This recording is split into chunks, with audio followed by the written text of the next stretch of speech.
हर chapter में 50 concepts होते हैं बच्चों, लेकिन मोस्टली एग्जाम्स में 10 कॉन्सेप्ट ही ऐसे होते हैं जिन पर क्वेश्चंस पूछे जाते हैं। इस वीडियो में बच्चों मैं आपको बायोमोलिक्यूल चैप्टर के सबसे इंपॉर्टेंट कॉन्सेप्ट्स केवल 10 मिनट में कवर करा दूंगा, ताकि आप इस टॉपिक में भी एग्जाम में अच्छा स्कोर कर पाओ। कार्बोहाइड्रेट से स्टार्ट करते हैं।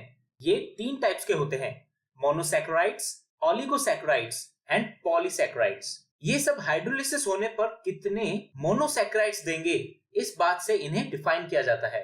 मोनोसैकेराइड्स फर्दर हाइड्रोलाइज नहीं होते हैं। इसके 2 इंपॉर्टेंट एग्जांपल हैं, glucose and fructose. Oligosaccharides hydrolysis होने पर 2 से लेकर 10 तक कितने भी मोनोसैकेराइड्स दे सकते हैं। 2 दिए तो इन्हें डाइसैकेराइड्स बोलेंगे, 3 दिए तो ट्राइसैकेराइड्स एंड सो ऑन। इनमें डाइसैकेराइड्स सबसे इंपॉर्टेंट है। इसके सबसे इंपॉर्टेंट एग्जांपल्स हैं sucrose, maltose and lactose. Polysaccharides hydrolysis पर 10 से ज्यादा मोनोसैकेराइड्स देते हैं। इनके सबसे इंपॉर्टेंट एग्जांपल्स हैं स्टार्च, सेलुलोज एंड ग्लाइकोजन। इनमें से पॉलीसैकेराइड्स टेस्ट में स्वीट नहीं होते हैं, इसलिए इन्हें नॉन शुगर कहा जाता है। बाकी सभी स्वीट टेस्ट होते हैं एंड शुगर कैटेगरी में आते हैं। अच्छा, एक बात और ध्यान रखनी है बच्चों, if sugar reduces Fehling solution और Tollens reagent, then they are called reducing sugar. All monosaccharides and disaccharides except sucrose reducing sugar होते हैं। sucrose एक non reducing sugar है। ये एक important point है बच्चों, इसे अच्छे से याद रखें। आगे बढ़ते हैं, इनके स्ट्रक्चर समझते हैं। मोनोसैकेराइड्स ग्लूकोज एंड फ्रक्टोज से स्टार्ट करते हैं। स्क्रीन पर आपको दोनों के स्ट्रक्चर्स दिखा रखे हैं। दोनों का ही फॉर्मूला C6H12O6 होता है। ग्लूकोज में एल्डिहाइडिक ग्रुप है, therefore it is an aldohexose, and fructose में एक कीटोनिक ग्रुप है, इसीलिए it is a ketohexose। दोनों ही का कॉन्फ़िगरेशन कैपिटल D है। कैपिटल D के अलावा एक कॉन्फ़िगरेशन कैपिटल L भी होता है। लास्ट के 2 कार्बन देखें, 5th एंड 6th। इस टाइप के स्ट्रक्चर्स में अगर OH ग्रुप लेफ्ट साइड में है तो कैपिटल L कॉन्फ़िगरेशन होगा। ये याद रखना बहुत आसान भी है बच्चों, क्योंकि left start with L, so capital L configuration में OH लेफ्ट में आएगा। और अगर OH ग्रुप राइट साइड में है तो कॉन्फ़िगरेशन कैपिटल D होगा। ऑप्टिकल रोटेशन की बात करें तो ग्लूकोज डेक्स्ट्रो रोटेटरी है, इसलिए हम इसके नाम में ब्रैकेट में प्लस साइन यूज करते हैं। एंड फ्रक्टोज लेवो रोटेटरी होता है, इसीलिए हम इसके नाम में ब्रैकेट में माइनस साइन यूज करते हैं। दोनों की 2 साइक्लिक फॉर्म्स भी होती हैं। इनमें 5th कार्बन का OH ग्लूकोज के केस में CHO ग्रुप में ऐड होकर एक 6 मेंबर्ड रिंग बनाता है, जिसे पायरेनोज कहते हैं। वहीं फ्रक्टोज के केस में 5th कार्बन का OH CO ग्रुप में ऐड होता है और एक 5 मेंबर्ड रिंग बनाता है, जिसे फ्यूरेनोज कहते हैं। दोनों की cyclic form alpha and beta form में एग्जिस्ट करती हैं। अब बात करते हैं बच्चों डाइसैकेराइड्स की।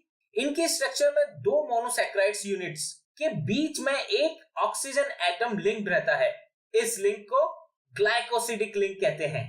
स्क्रीन पर बच्चों आपको सक्रोज का डायग्राम दिया गया है। ये alpha D glucose and beta D fructose के लिंकेज से बनता है। एक बात इंपॉर्टेंट ये है कि जब सक्रोज का हाइड्रोलिसिस करते हैं तब सक्रोज का डेक्स्ट्रो रोटेटरी नेचर लेवो रोटेटरी मिक्सचर में कन्वर्ट हो जाता है। ऐसे साइन चेंज प्रोडक्ट को हम इनवर्ट शुगर कहते हैं। पॉलीसैकेराइड्स में बहुत सारे मोनोसैकेराइड्स यूनिट्स ग्लाइकोसिडिक लिंकेज से जुड़े होते हैं। स्टार्च की बात करें तो ये अल्फा ग्लूकोज का पॉलीमर होता है। इसके 2 कंपोनेंट्स होते हैं, ये आप ध्यान से सुनिए बच्चों, एमिलोज एंड एमिलोपैक्टिन। स्टार्च में अराउंड 20% एमिलोज स्ट्रक्चर होता है और 80% एमिलोपैक्टिन। एमिलोज वाटर सॉल्युबल होता है और एमिलोपैक्टिन वाटर इनसॉल्युबल। स्ट्रक्चर इनका लगभग सिमिलर है, बस एक डिफरेंस होता है। एमिलोज अल्फा डी ग्लूकोज के C1 एंड C4 कार्बन पर ग्लाइकोसिडिक लिंकेज से बनता है। ये कंटिन्यूअस चेन होती है बच्चों। वहीं एमिलोपैक्टिन, इसके अंदर C1 एंड C4 लिंक तो होता ही है, उसके अलावा C1 एंड C6 कार्बन के बीच में ब्रांचिंग भी होती है, जैसा कि आप डायग्राम में देख सकते हैं। बच्चों अब बात करते हैं प्रोटीन्स की। प्रोटीन्स कई अल्फा अमीनो एसिड से मिलकर बनते हैं। Amino acids contains both amino group and carboxyl group. Alpha amino acids में अमीनो एंड कार्बोक्सिल ग्रुप दोनों सेम कार्बन पर अटैच्ड होते हैं। बच्चों एक इंपॉर्टेंट बात ध्यान रखें, अमीनो एसिड्स का नेचर एम्फोटेरिक होता है like salts, they can react with both acids and bases.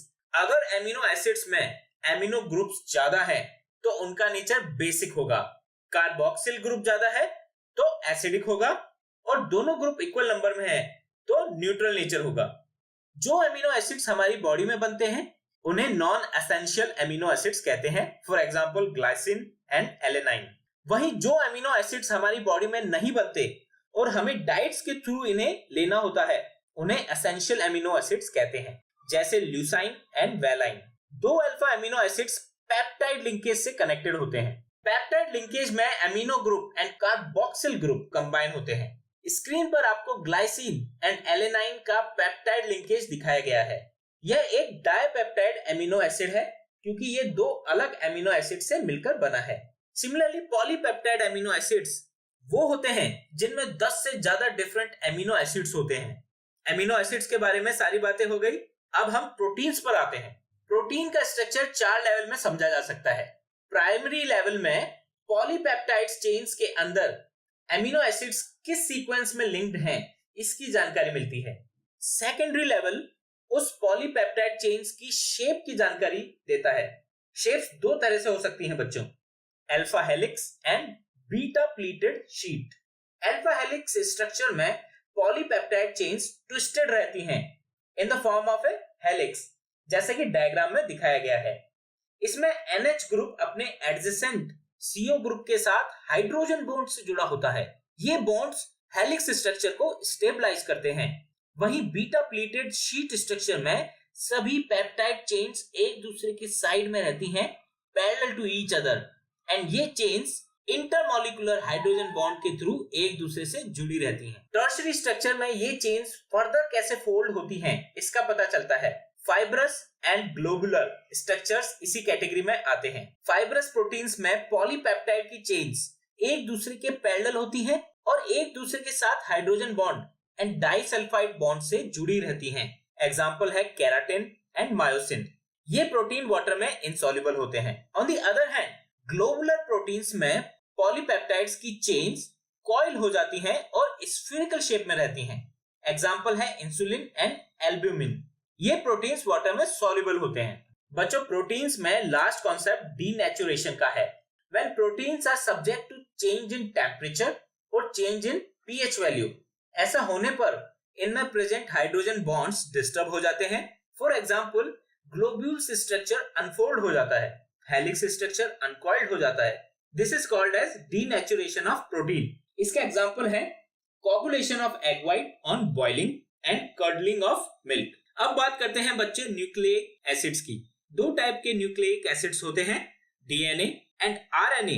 इन दोनों के स्ट्रक्चर्स की बेसिक यूनिट्स क्या होती हैं वो समझते हैं। यहाँ एक्स क्या है ये हम अभी देख लेंगे। पहले समझते हैं ये बेसिस क्या है। Both RNA DNA contains 4 basis. 3 basis दोनों में कॉमन है, एडेनाइन, गुएनाइन एंड साइटोसाइन, ये सारे कॉमन है। एक बेस दोनों में अलग है, डीएनए में वो थाइमाइन है और आरएनए में वो यूरेसिल है। ये इंपॉर्टेंट बात है बच्चों, इसलिए अच्छे से याद रखें। अब ये एक्स क्या है? एक्स एक शुगर है। डीएनए के स्ट्रक्चर में शुगर बीटा D2 डीऑक्सीराइबोज होता है और आरएनए के केस में शुगर बीटा D राइबोज होता है। किसी शुगर के फर्स्ट कार्बन पर जब हम बेस अटैच कर देते हैं तो हमें जो यूनिट मिलती है उसे न्यूक्लियोसाइड कहते हैं। और यदि न्यूक्लियोसाइड में 5th कार्बन पर OH हटाकर फास्फोरिक एसिड लगा दें तो हमें न्यूक्लियोटाइड मिलता है। दो न्यूक्लियोटाइड को जोड़ेंगे तो दोनों के 5th एंड 3rd कार्बन के बीच एक फॉस्फोडाइएस्टर लिंकेज रहेगा और हमें डाइन्यूक्लियोटाइड मिल जाएगा। इन्हीं पॉली न्यूक्लियोटाइड चेन से बनते हैं हमारे DNA and RNA. Nucleic acid के प्राइमरी स्ट्रक्चर में इन न्यूक्लियोटाइड्स की चेन में प्रेजेंट सीक्वेंस की इंफॉर्मेशन होती है। सेकेंडरी स्ट्रक्चर में हमें हेलिक्स मिलता है। डीएनए के सेकेंडरी स्ट्रक्चर में डबल स्ट्रैंड हेलिक्स स्ट्रक्चर होता है, यानी दो nucleic acid chains helix form में एक दूसरे के साथ जुड़ी रहती हैं bye hydrogen bonds between the bases. ये ध्यान रखें, एडेनाइन केवल थाइमाइन के साथ हाइड्रोजन बॉन्ड बनाता है और साइटोसाइन गुएनाइन के साथ हाइड्रोजन बॉन्ड बनाता है। आरएनए के सेकेंडरी स्ट्रक्चर में डबल की जगह single strand nucleic acid chain ही होती है।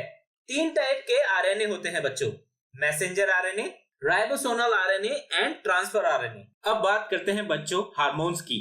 हार्मोन्स बॉडी में एंडोक्राइन ग्लैंड्स में बनते हैं और ब्लड के थ्रू डिफरेंट बॉडी पार्ट्स तक पहुंचाए जाते हैं। ये 3 टाइप्स के होते हैं, steroids based, for example estrogens and androgens. Second है polypeptide based, for example insulin and endorphins. And third type है amino acid derivative based, for example epinephrine and norepinephrine. कुछ इंपॉर्टेंट हार्मोन्स, उनके सोर्सेज एंड उनके functions इस table में मैंने आपको summarise किया है, बच्चों इन्हें याद रखना है। विटामिन की बात करें तो 2 टाइप के विटामिन होते हैं, fat soluble vitamin and water soluble vitamin. Fat soluble vitamin water में इनसॉल्युबल होते हैं and they are stored in liver and adipose tissues. Vitamin A, D, E and K fat soluble vitamin है।